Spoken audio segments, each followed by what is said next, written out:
few weeks ago, the world suffered a bit of a shock when the United States, through Donald Trump, withdrew from the Paris Agreement. And this sent shockwaves all around the world. But it was really interesting to see people around the world reacting together, saying that, okay, this is something we didn't really want. But what now? What now can we actually do to rectify this? And one of the interesting initiatives I felt that we could focus on positively around the world, communities could focus positively on, is the Earth Charter. Fritjof, you're a very senior member of the Council of the Earth Charter Initiative. So I'd like to start off by asking Fritjof, what exactly is the Earth Charter and what makes it so special and what led you to become involved in the initiative? Yeah, so Simon, before I go into this, let me just tell our viewers that when Donald Trump said the United States would retreat from the Paris Climate Agreement, many of our cities and states stepped in. So the climate goals may well be achieved, whatever Donald Trump thinks or does. California, for instance, is maintaining its emission standards and is in fact increasing them, and it's such a strong economy, at least in the automobile industry, that other states will follow suit, and there is actually a coalition of states already doing that. So with that, let me move to the Earth Charter.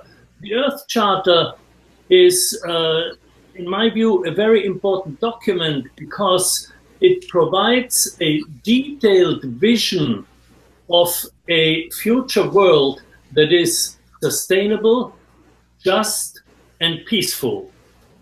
Now, these three principles, sustainability, justice, and peace, in themselves are not difficult to understand.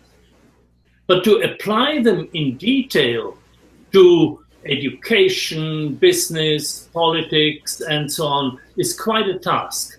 And this is what the Earth Charter does. It is a declaration of 16 values and principles to create such a sustainable, just, and peaceful world. It was composed in a very unique process of global collaboration involving NGOs, individuals, groups, indigenous peoples, and so on for many years.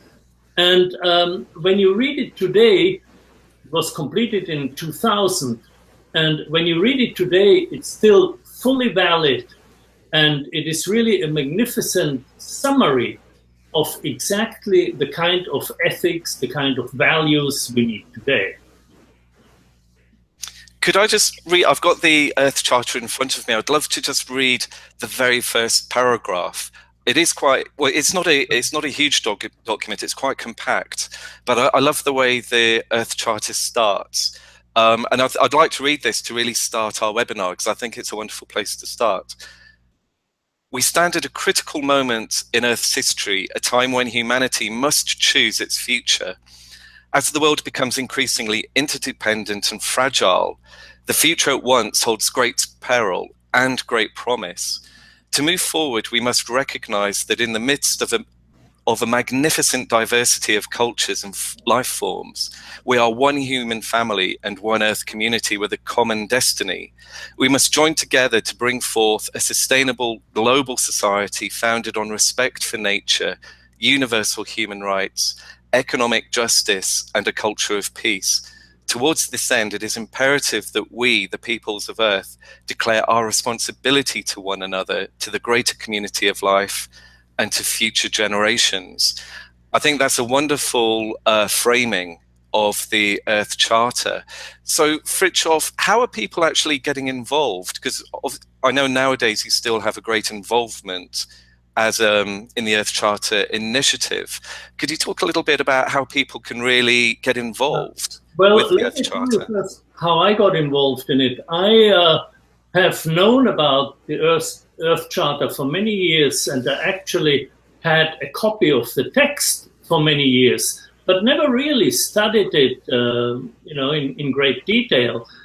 It was only when my friend Oscar Motomura, the CEO of Amana Key in Brazil, nominated me to join the ECI Council, that I became concretely involved. The ECI Earth Charter Initiative is an NGO for the purpose of promoting the values of the Earth Charter and promoting awareness of the document. And they have numerous initiatives. All you need to go is to Earth Charter Council, to the Earth Charter Initiative website. They have a youth program. They have school curricula.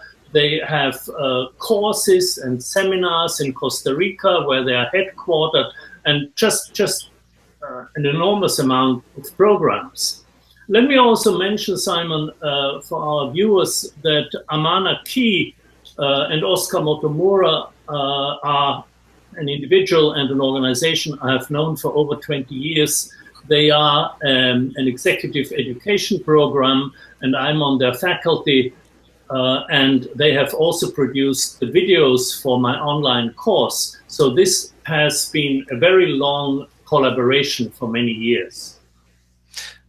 Yeah, it's wonderful to hear that, especially, bringing in children, including the educational aspect. Daniel, I know you had involvement, I believe, starting in the year 2000 with the Earth Charter Initiative. I was just wondering, it's an absolute, for me, it's a very inspirational charter.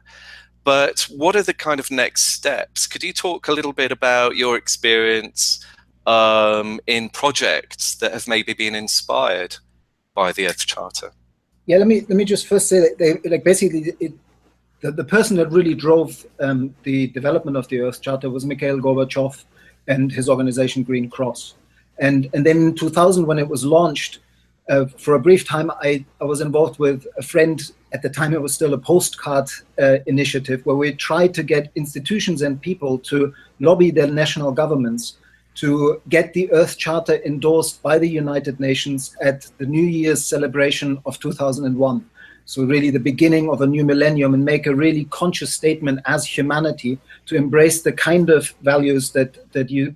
Beautifully nice that you read the first paragraph, because it really speaks to the depth of this document.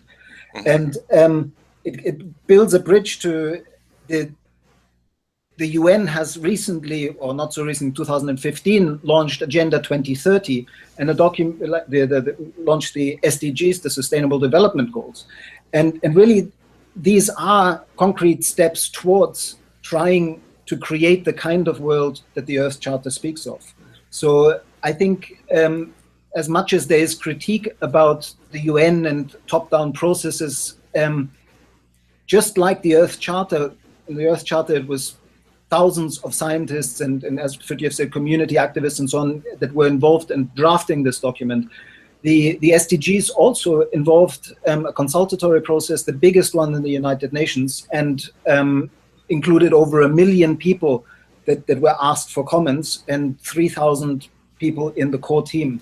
So it does have some kind of validity as being a document for all, that speaks for all of humanity, and the great opportunity for us working with businesses, working with community organizations on the ground, is really to take the set of 17 goals and use it for our advantage, use it as a bridge between government, civil society, and business, because the goals we can all line up behind. And so yeah, I think that's a key way of implementing the Earth Charter.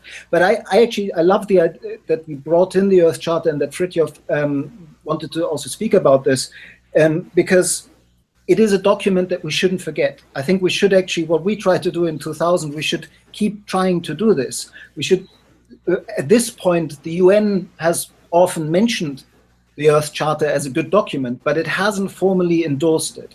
And so if we could, as part of the climate change conversation, endorse the Earth Charter as a deeper value basis, I think it would be a massive step forward. Yeah, exactly. And I think one of the really interesting conversations both Fritjof and myself had was on the spring edition of Capra course, Fritjof's online course. And, you know, a discussion of the Earth Charter does very much form a part of Capra course. And there are some very rich conversations around meaning and, you know, the impact of the actual process of creating the charter, because it almost seems like an impossible task. How on earth do you really end up with one charter that really can take into account so many different perspectives from so many people around the world? Fritjof, I was just wondering if you could talk a little bit more about some of the conversations that we were having on Capricorn, because I feel it was just such a there were some very rich interactions in terms of how people responded to it. Yes. Well, essentially, many people asked, you know, why is it really so important? What can it do practically? You know, it's a very beautiful document. It has expresses very eloquently the philosophy of what we call deep ecology. But what is its practical value? And we had a lot of discussion around that. And in my view, the practical value comes in because when you look at the world's major problems today, you not only recognize that they're all interconnected, there are systemic problems and they need systemic solutions. And that's the intellectual part of how to solve the problems, which is really important. But there's more to it. Many of these problems arise because of a question of values. Let me give you a couple of examples. If the wealthy individuals and corporations today paid their fair share of taxes rather than hiding their funds in offshore tax shelters, we would not have any economic crisis anywhere. There's enough money around. When the taxes are properly paid, there would be enough money to support all the economies in the world. So this is a question of values. It's a question of ethics. Another example, if the fossil fuel companies cared more about the well-being of humanity rather than just about making exorbitant profits, we would have curbed our greenhouse gas emissions a long time ago. So again, it's a question of values, a question of ethics. And so in Capra course, we had a lot of discussions then about what kind of ethics. And people say, well, yes, we agree it's a question of ethics, but this is a very complex world and there are many ethical systems. And what kind of ethics do we need? Well, this is exactly the answer the Earth Charter gives. It is a coherent framework of ethical principles and values. And that's its great importance. That's really wonderful to hear. I'd just like to kind of finish this section just by reading the very final sentence of the Earth Charter. For me, it's just wonderful. So it finishes by saying, "Let ours be a time remembered for the awakening of a new reverence for life, the firm resolve to achieve sustainability, the quickening of this struggle for justice and peace, and the joyful celebration of life." For me, I really think, you know, they've managed to capture this systemic nature of what the Earth Charter entails just in this single phrase. Yes, and also they put life at the very center. So it is inherently life-affirming, life-enhancing.